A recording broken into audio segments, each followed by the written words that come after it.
தேவனுடைய வார்த்தைக்கு இத்தனை இத்தனை ஒரு ஒரு டெஃபினேஷன் நம்ம பார்க்கும்போது அவ்வளவு சந்தோஷமா இருக்குது. ஆண்டவரே, காலையில நம்ம எதுக்கு சொல்றாங்க? காலையில பைபிளை வாசிங்க, காலையில பைபிளை வாசிங்க, நைட்ல பைபிளை வாசித்து தூக்குங்க, பைபிளை ஏந்திட்டு போங்க, பைபிளை தூக்கி சுமந்து கொள்ளுங்க, பைபிள் உங்களை சுமந்து கொள்ளுங்க. ஏன் சொல்றாங்க? அது தேவனோடு இருந்தது அந்த வார்த்தை, அது தேவனா இருந்தது, அது ஒளியா இருந்தது. அந்த ஒளி அந்த அந்த அது அதுக்குள்ள ஜீவன் இருந்தது, அந்த ஜீவனுக்குள்ள ஒரு ஒளி இருந்தது. அந்த ஒளிதான் இருளை அது பற்றி கொள்ளவே இல்லையா. இருள் ஜெயிக்க முடியாதுங்க அந்த ஒளி எதிர்க்க. கண்டிப்பா நான் சொல்றேன், இன்னைக்கு யார் யார் குடும்பத்துல, யார் யார் வீடுகளில இருள் இருக்கிறதோ, வார்த்தையை உள்ள வைங்க, வீட்டுக்குள்ள வைங்க. வார்த்தையை வீட்டுக்குள்ள வைத்தாலே ஆட்டோமேட்டிக்கா எல்லா இருளும், சுகவீனம் என்ற இருள்கள், போராட்டம் என்ற இருள்கள், கடன் பிரச்சனை என்ற இருள்கள், சண்டை என்ற இருள்கள் எல்லாமே ஓடி போகும். கண்டிப்பா. நான் அதுக்குதான் அடிக்கடி சொல்லுவேன், வீட்டுல குரும ஜெபம் பண்ணுங்க, வீட்டுல குடும்ப ஜெபம் பண்ணுங்க. வார்த்தைக்கு பிசாசு நடுங்குவா. சோ இந்த இடத்துல இத்தனையும் சேர்த்துதான் வார்த்தையை உருவாக்கி இன்னைக்கு நமக்கு கொடுத்திருக்கிறார் ஆண்டவர். வார்த்தையினாலே ஆகும். ஆமென். எல்லாமே ஆகும், எல்லாமே ஆகும். சும்மா சொல்ல முடியாது. அதுக்குள்ள இத்தனை கிரியைகள் இருக்குது, அதுக்குள்ள இத்தனை வார்த்தைகள் இருக்குது.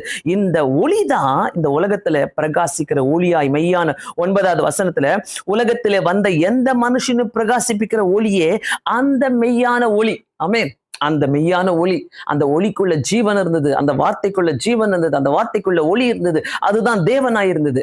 பிரியமானவர்களே, வார்த்தையை பத்தி பேசுறதுக்காக இத்தனை டெஃபினேஷனை கொண்டு வந்தாலும், இதுக்கப்புறம் பாருங்க ஒரு சில காரியங்களை நம்ம பார்க்க போறோம். அதாவது ஆண்டவராகிய இயேசு கிறிஸ்து இந்த உலகத்துல எப்படி அவருடைய வார்த்தையினால என்னென்ன செஞ்சாரு, என்னென்ன காரியங்களை செஞ்சார், ஃபியூ ரொம்ப கொஞ்சம் தான் நம்ம பார்க்க போறோம். கூட இருந்து, என்னோட கூட இருந்து கண்டிப்பாக நீங்க நீங்க இதை ஏற்றுக்கொள்ளுங்க. நம்பர் 1, ஆண்டருடைய முதல் அற்புதமே என்னன்னாக்கா, வார்த்தையினால, அதாவது யோவான் 2வது அதிகாரத்துல நம்ம பார்த்தோம்னாக்கா, வார்த்தையினால அவர் என்ன பண்றாரு, அந்த வசனத்தை சொல்றாரு. 2வது அதிகாரம் 7வது வசனத்துல ரொம்ப அழகா அவர் கொண்டு போறாரு. அந்த இடத்துல முதல் மரியாள் போய் சொல்றாங்க, அங்க திராட்சை ரசம் ஆயிடுச்சு. சீஷர்கள் போய் மரியாள்கிட்ட சொன்ன உடனே அவர் என்ன சொல்றாரு, அதைப்படி செய்யுங்கள்ன்றாங்க. ஆனா இயேசு கிறிஸ்து முதல் அற்புதமே அவர் செய்யறாரு. என்ன சொல்றாருனாக்கா, இயேசு வேலைக்காரரை நோக்கி ஜாடிகளிலே தண்ணீரை நிரப்புங்கள் என்றார். அவர்கள் அதை நிரப்பினார்கள். அவ்வளவுதான், ஜாடியில தண்ணியை நிரப்புங்க. He speaks very short word, very small, சின்ன வார்த்தையை தான் பேசுவார் ஆண்டவர்.